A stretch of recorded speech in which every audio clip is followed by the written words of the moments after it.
Again, when I feel like I'm within my right, should I fold under pressure just because me being within my rights takes away all the benefit that I have? Or should I just accept the benefit and forfeit my right? Practically, if a little girl lived in the house of her uncle, who's not a nice uncle, and the uncle happens to be abusive, her uncle kept her because her mom was unalive when she was young. In other words, should a young boy remain in the uncle's house even if he abuses him because his parents passed away whilst he was still very young and he has nowhere else to go? Even though the uncle pays his school fees and gives him food, he's still very abusive as a human being. Should he remain in a house at he's 17 years old, or should he go somewhere else, far away, to other family members looking for other opportunity? Should he forfeit his right? Just because by having his right within his hand, he will be forfeiting the comfort of having a nice house, of going to school in a nice car, and having food 3 times a day. Fellas, what's up everybody? I hope you're doing good. It's a beautiful day. Thank you very much for stopping by. Let's jump into this. And now, the same British would want to teach the Muslims. You know, Zimbabwe is not a South African province. Can we agree about that? The police and the army beat people. Allow me to reaffirm that Zimbabwe is actually open for business. Zimbabwe has announced something that has shocked many people. Okay, many people are shocked.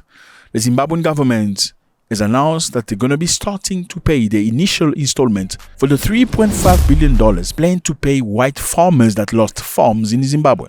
In other words, Zimbabwe has started paying white people who saw their land taken back by the Zimbabwean government in order to re-establish some sort of friendship with the West. The first payment to be made under the 2020 compensation agreement signed between the state and the local farmers, in which Zimbabwe committed to pay $3.5 billion in farmland. Thousands of white farmers were forced from their lands, often violently, between 2000 and 2001. So let me give you context. Basically, Zimbabwe is going to pay money to white people who owned land in Zimbabwe many years ago. How did they get the land? White people came to Africa as colonialists, as you know, in many African countries. Here's Zimbabwe.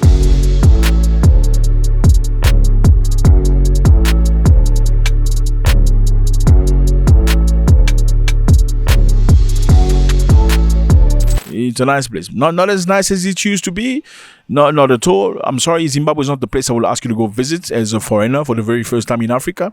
I don't think that's where you want to go. Okay, you want to go to other places. Maybe you can go to Zimbabwe as an ad-up. And my Zimbabwean brothers understand why. Because life is not easy. Okay, Zimbabwe was colonized by the British. Like many other African countries, Kenya, Uganda, South Africa a little bit, and some other places, Zimbabwe saw a surge of white farmers in the land. These white farmers worked the land, they produced good, potato, tomato, you name it, they did it. The cows, the milk, the butter, they did it. Zimbabweans, black people, were just consumers and workers in this farm. Now, the white people controlled the majority of the economy of the country as a colony of Britain. Fast forward, Robert Mugabe comes into power. He feels that his people did not own anything in their own land. The majority of the lands were owned by white farmers. So he said, let me try to do something different. Maybe find a way to empower my people. How about I get the land back from these people? Because they didn't pay for it. They occupied the land illegally. They seized the land from our people. Look. And therefore, the process of reform, land reform, involved their having to hand over the land. We agreed upon this with the British, by the way. Some 80% of that land was acquired after you took office, some of the farmland, and with the various certificates that mean government approval. Why are these people being hounded out of the country? Why are they being they are not being hounded off their land then? No, they're not being hounded out of the country. You've just at all. done reports Those about who are in industry, in manufacturing, in mining are not being... The farmers I'm talking about. Why is that wonderful farmland, and why are they being... What are you talking about? We are getting land from them, and that's all. They are not being hounded out of the country. Not at all. They're being hounded off their land. Not of their land. It's not theirs. Our land. White farmers in Zimbabwe felt that they should be compensated for the land they owned. And Zimbabwean says, we shouldn't do that because your forefathers, when they came here, they didn't pay my forefather before they took the land. They took it by force, sometimes by knife, by guns, by stamp hold. There's no way we're giving you money for the land that belongs to us. So obviously there was a lot of warnings on Robert Mugabe, whose goal was solely, or at least initially, to empower black people by giving them land, because you cannot pretend to be an owner of a space if you don't own land. Now, the land reform did not happen in the smoothest way. In many instances, many white people were beaten up, were thrown out of their land, and it was very bad. Some of the white people crossed into South Africa to continue working. Some went into Zambia and other places. Now, shortly after that, Mugabe took the land and gave to black people to run. Unfortunately, many of the blacks did not have enough experience to run these farms. Yes, the idea was good, to empower brothers, to help them grow in their own lands. However, many were not prepared. I mean, even greatness, you get prepared for it. Even in order for you to be a good thief, you need to be smart. So you can't just take something from somebody who's worked hundreds of years for it, give it to someone who's never done, doesn't have the experience to run it smoothly. Unfortunately, it failed in many instances. Number two, Zimbabwe was subjected to many sanctions from the West. Obviously, Western nations don't leave white people into suffering. Absolutely not. They hit Zimbabwe with numerous sanctions. Zimbabwe was cut off SWIFT. SWIFT is the system that allows countries to trade with other countries. It's the banking system that allows you to send money from one place to the other. If you have no access to SWIFT, you cannot send money. The reason why you can send money to your sister in the village is because of SWIFT from your phone. If you had no access to SWIFT, you would have to jump into the flight, go to the village physically and give him the cash. Western nations said the reason why they sanctioned Zimbabwe is because of Mugabe and some of his corrupt government members. But unfortunately, the question is, if you sanction Zimbabwe by disallowing the country from importing food and other things, who do you think you're making suffer for real? Not Mugabe, because he's a billionaire, he's got money and everything. You're making the people suffer. Now, how do you think you punish the president by making the people suffer? Matter of fact, it came a day where in order to buy a piece of bread in Zimbabwe, you needed so much money. Look at that. That is Zimbabwean dollars. That's the money you needed, so much money to go buy a piece of bread. Crazy. Zimbabwe went into a very difficult time where the Zimbabweans started using US dollars as currency in order to survive. Now, fast forward. Robert Mugabe passed away.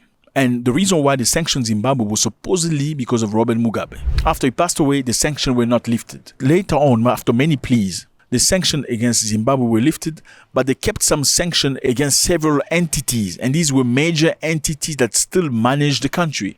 So, in other words, the sanctions were not cleared. So Zimbabwe still go through a very difficult time. And the majority of Zimbabweans, a lot of them at least, cross into South Africa looking for a better life. And obviously, when you go into South Africa looking for a better life, you need to work, you need job.